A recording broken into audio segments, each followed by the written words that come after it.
Hello, everyone, and thanks for joining our session.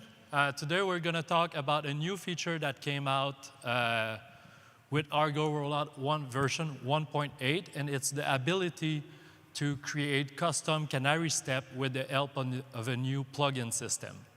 So first things first, my name is Alexandre Gaudreault. I'm a staff software engineer at Intuit. I'm also an Argo CD maintainer and a partial contributor on Argo Rollout. And with me is Kostis. Hello, my name is Kostis. I'm working as a developer advocate at Octopus Deploy, and I'm also a member of the Argo team. So in today's presentation, we'll first explain what is Argo Rollout for the people that are not familiar with it, and what's the status of the open source project. Then we'll explain the different mechanisms that exist in Argo Rollout today to extend its functionalities and integrate with your infrastructure during your deployments. After that, we'll get down to our main topic, the step plugins, and we'll explain the different use cases that are solved with Canary Step plugin, how you can write your own, and that's it. On that note, I'll give the floor to Kostis to talk more about progressive delivery.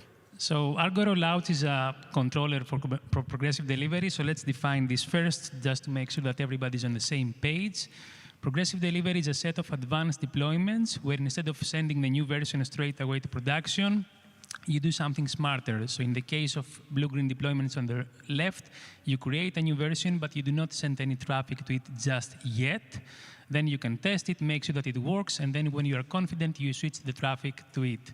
In the case of Canaries, which is on the right, you do a similar thing, but instead of having a single point in time where you do the switch, you instead gradually send more traffic to the new version as you gain more confidence. So you start, let's say, with 10%, then 20%, and so on and so on. So this is progressive delivery in general.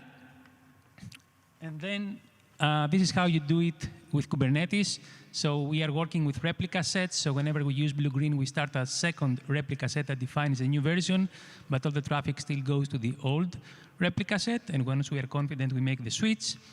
And in the case of Canaries, we do this in a gradual way. So we use a traffic manager where we send, let's say, 25% to the new version, then 50%, then 100%. And once we are ready, we destroy the previous replica set.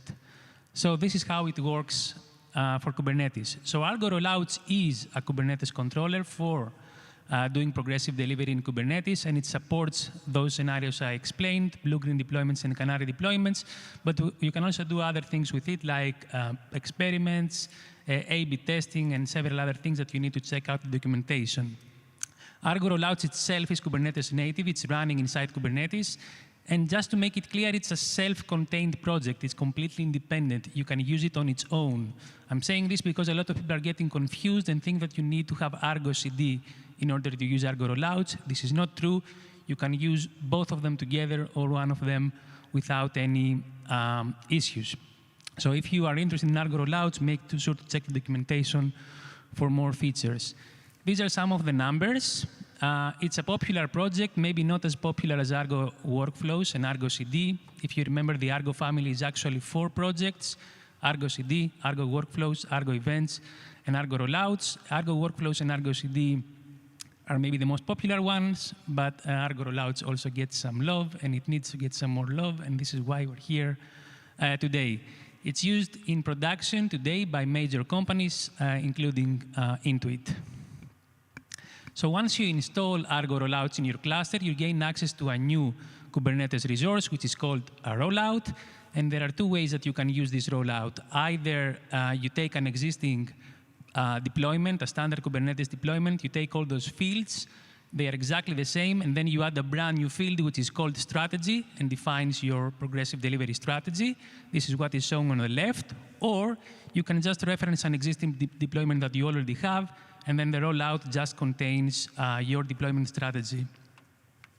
So this is the example of the first case. On the left, I have YAML, and all the fields are exactly the same as you know from a standard Kubernetes deployment, but at the bottom, I have defined a canary, and if I remember the example, I'm saying send 10% of the traffic to the new version, then wait for 1 hour, where maybe I want to run some smoke tests or some integration tests, then send 20% to the new version, and then wait and we will do something else.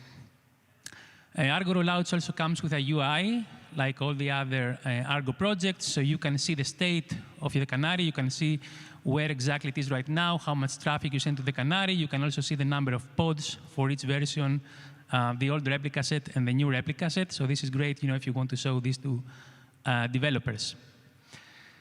The whole point of using Argo Rollouts is to have fully automated deployments and fully automated rollbacks. That's the end result. So we want to start a deployment with Argo Rollouts and then give our metrics, and I assume you have metrics already, to Argo Rollouts, where you define exactly what a successful deployment means for you. So then instead of having a human looking at metrics, you have Argo Rollouts make the decision, and it can detect your metrics and say, okay, everything looks good, I promote the new version, or no, we have a problem, let's roll back. This also answers the very popular question if you can deploy on Friday at 5 o'clock, and the answer is yes. With Argo Rollouts, you can deploy on Friday at 5 o'clock, then you go to the pub, you go to the cinema, you go to your friends, and after 10 minutes, 15 minutes, your metrics should instruct Argo Rollouts what to do. So either the deployment has succeeded or it has failed, and there is an automatic rollback while you're drinking your beer or your wine or watching TV. And that's it for the introduction. All right. So, well, as Kostis just explained, we need to evaluate the health of a rollout, and we need a way to direct the traffic to the right place with the right percentage at the right time if you want to enjoy your weekend. So to be able to do that, rollout has to integrate to a lot of third parties, and we need to integrate to different traffic routers, service mesh, or load balancer to be able to direct that traffic. Obviously, these are a lot of third parties that needs to be implemented natively in the Argo rollout code base. So to avoid doing that and to keep growing Argo rollout, we had to create a custom plugin mechanism so we can create traffic managers with a common interface. And it's the same story for metrics provider. Rollout has to run analysis. It has to know about the health of the new version, and that's done by querying metrics. So that's why rollout integrates to different third-party metrics provider, and we have the same issue. So we created a custom plugin interface to integrate to more metric providers. This allows us to keep the core code base of rollout pretty small without limiting its capabilities. And the Canary Step is the latest addition to this triad of plugins. So maybe you're wondering, why do we need more Canary Steps, right? We're all doing rollouts today, hopefully, and that works pretty great. So if we look at the existing steps that we have today, usually your deployment strategy will look like this. So we'll use a mix of set weight to control how much traffic we send to the new version, and usually we'll use the pause step to control the timing and add a buffer within each steps so we can correctly evaluate the health of the new version. If we look more in details into all the steps that currently exist in rollout, there are 7 steps. So the set weight I just explained is to control the amount of traffic goes to the canary. Set canary scale is a bit more complex. It allows you to decouple the number of pods and the amount of traffic. So the main use case is to scale a couple of replicas of your new version with 0% of the traffic. This allows you to run some E2E test suite or some smoke tests to your new version with 0% traffic, so you're sure to not affect any production load. Then the pause step is self-explanatory, and we have analysis and experiments that are more complex. An analysis will allow you to query your metrics provider. So let's say you don't want the new version to have to increase the amount of latency, so you're going to query your latency metric, run an analysis, and make sure that the new version doesn't increase latency. You can do that to make sure it doesn't increase the error rate, the CPU, the memory. You can query any metrics and evaluate your new version against it. And the last two steps, they're a bit more specific. So they're only used with Istio and Gateway API. Why is that? It's because the Canary steps are the only way that we have to configure logic in our rollouts. So we know where this is going. We're going to need to add more and more Canary steps for narrower use cases because it's the only thing we have. So a solution to that is to keep building plugins. So we know that plugins are good because we can integrate to third party. We can also integrate to any use cases with plugins. It also allows us maintainer to keep the Argo rollout code base smaller, so it's easier to maintain. And another advantage is to have a different life cycle for each plugin. So each plugin can have their own maintainers, be released individually, updated individually, so you don't need to wait after the Argo rollout release to have your new features. So with that said, I'll let Kostis explain all the different use cases that we have for new Canary steps. Okay, so why do we need Canary steps? Here I'm just going to show some use cases, and that's, just to be clear, I'm going to show imaginary plugins. They don't exist yet. This is our vision. This is what we want to do with plugins, but we think that some of those are interesting to everybody. So here I have the classic example where it's very easy to create like a rollout for a single application and roll it back. That's easy, but sometimes you want to do something smarter, especially if your company is using microservices. So here I have two applications, payments and authentication, and each one of those has a backend and a front end. And I want to deploy all four of them at once, and then I want to roll back all four of them if any of them has an issue. So today, this is not possible to do with vanilla Argo Rollouts. This is also a popular issue for Argo CD. But we could imagine a plugin that I write, an imaginary plugin, where I'm defining my canary, and just before the end, I'm saying, hey, before you finish the canary, check what everybody else is doing. So if any other of your sibling services has an issue, then you need to roll back as well, even though this service itself might be okay. And I can put this in all four services and have a much smarter way of deploying my microservices. Another similar use case is for multi-cluster setups or different regions. And again, this is a very popular issue in Argo CD as well, where I want to control the order of deployments. So I want to send something to many clusters, and I want to be certain about the order they go there, and also the order that they roll back, or maybe have some dependencies between them. Today, this is a bit difficult to do. There are some ways, but it's mostly, let's say, hacks. So again, I could imagine I have a plugin. This is not a real plugin, where I'm saying start the canary, and at several points I want to sync. I want to wait that everybody else is on the same place as me, so that I have the guarantee about the ordering of services. Another use case is combining the CI and CD worlds. So Argo CD is great, but once you adopt it, you have a clear separation between CI and CD. And sometimes you need some things from the CI world. The most classic example is you want to have a deployment and then run some integration tests or smoke tests or component tests that they exist in your CI system. So you want to combine these two worlds and say to Argo Rollouts, look, start the deployment, and then for verification, I want to run a subset of my tests that exist in my CI system. And Jenkins, of course, is just an example.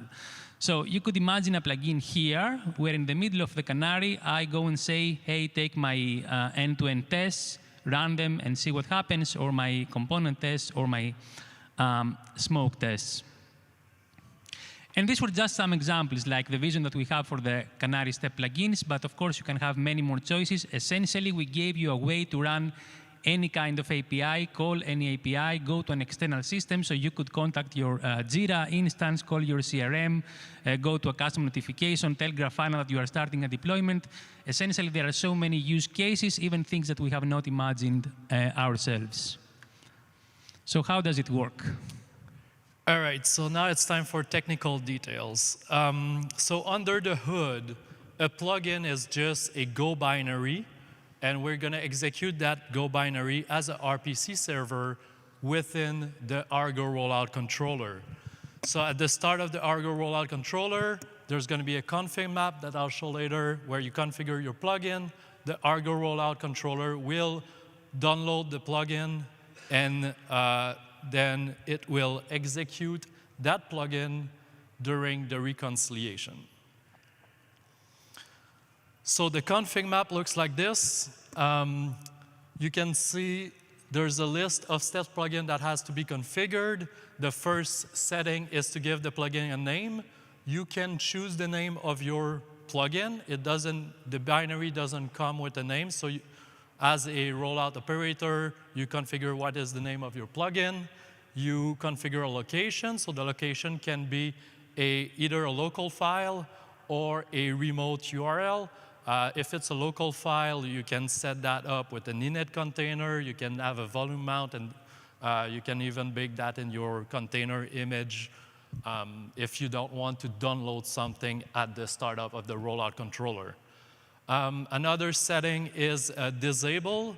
So you can disable a plugin, because if later that plugin is used and you remove it from that config map, it will cause error in your deployment. So to make sure that a reference plugin cannot be called, the operator can disable the plugin in the controller configurations. Once the plugin is configured there, then you're ready to use your plugin in your rollouts objects. So you can see here an example where you have a list of steps, and in the steps, you're gonna give your plugin a name. The name must match what has been configured in the controller. As I said, if the name doesn't match, it will be like if your plugin doesn't exist, and the rollout will fail to progress because that step plugin will not be found. And the second setting is the config object. So this is an untyped object, so you can put whatever you want in there. That also means that Argo Rollout won't validate these configurations. They won't be part of the schema. So your plugin will be responsible to validate the user input. And that's it. That's how you configure your plugin. But the most important part is to implement the binary, right? So this is the interface that you'll need to implement in your plugin. There are three very important methods that you need to implement. The first one is the run method. This method will be executed whenever rollout reconciles and needs to execute your plugin in the steps. Your run method will do your business logic and then can return different status. It can return successful. The effect of that will be that rollout will progress to the next step. It can return failed. When plugin return a failed status, the rollout will abort. What does that mean? It means that rollout will roll back totally to the previous stable version. Your plugin can also return the running phase with a backoff. So this allows you to run asynchronous operation. So this is called over RPC. So if the logic of your plugin takes a couple of seconds or a couple of minutes, you don't want to hold the RPC call. So you're going to return the running phase with the backoff, let's say 20 seconds, and the rollout controller won't call your plugin again until 20 seconds later, and then it will call your run method again, and eventually can call your run method multiple times until it returns either successful or failed. The terminate method is called when you fully promote a rollout. So let's say you want to skip all the Canary steps that exist. You just want your rollout to be fully deployed. If there's an ongoing plugin that's running, you will use the terminate method as a chance to cancel any asynchronous operation that might be ongoing. And the abort method will be called when a rollout is aborted. And that can be for any reason. It's not only because a step plugin failed. It can be because the user manually aborted the rollout. It can be because a progress deadline is exceeded. So whatever configuration you have that cause your rollout to be aborted, we're going to call the abort method of your plugin in a reverse order of the execution. So it's to give a chance to your plugin to basically revert or undo the operations it did. So I'm not going to go into more details into how to implement the plugin, because we gave a talk earlier in the week at ArgoCon where basically that one slide is explained in about 20 minutes. So if you still have questions, it's normal. Go watch the ArgoCon talk. The recording is not yet available, but it will be on YouTube, so I'll update the slides before giving it to you. And then the second step, after you've watched the talk, is to implement the API. So in the other presentation, we're doing a live demo, and we implemented a step plugin with GenAI. We ran 3 prompts, and the interface was fully implemented the way we wanted it to be. So it's quite easy, actually, to write your own plugin. And after that, well, you just build a binary, write documentation, publish that to a public repository, because we love open source. And you can add your plugin to the Argo Rollouts documentation. We have a list of the existing plugins. Right now, there are no existing plugins that are available. So that's why we're presenting the use cases today. So if it sparks something in your imagination, you can contribute your own plugin and then be a maintainer of this plugin if it gets adoption. And that's it.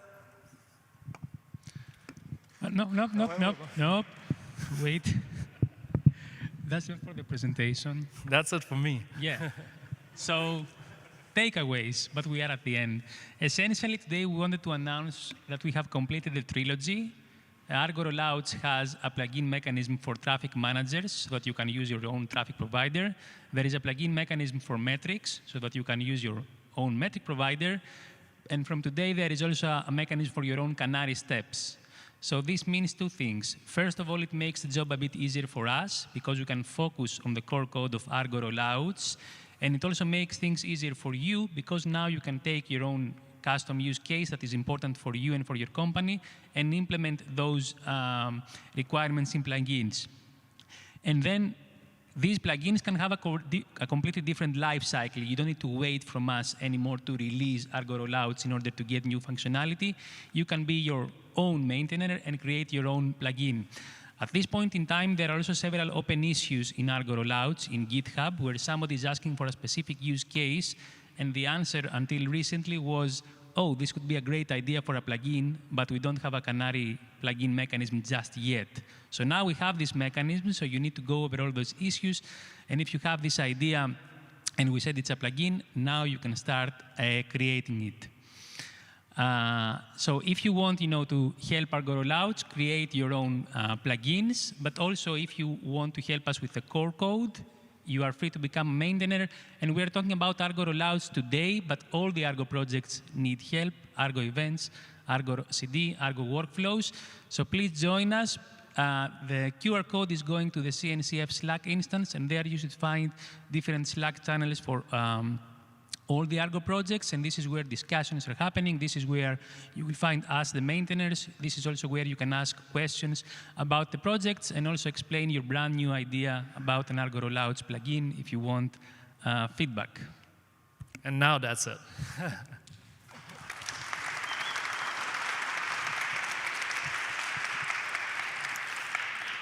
So we still have time for questions. If anyone has questions, please come to the mic in the front so we can hear your questions.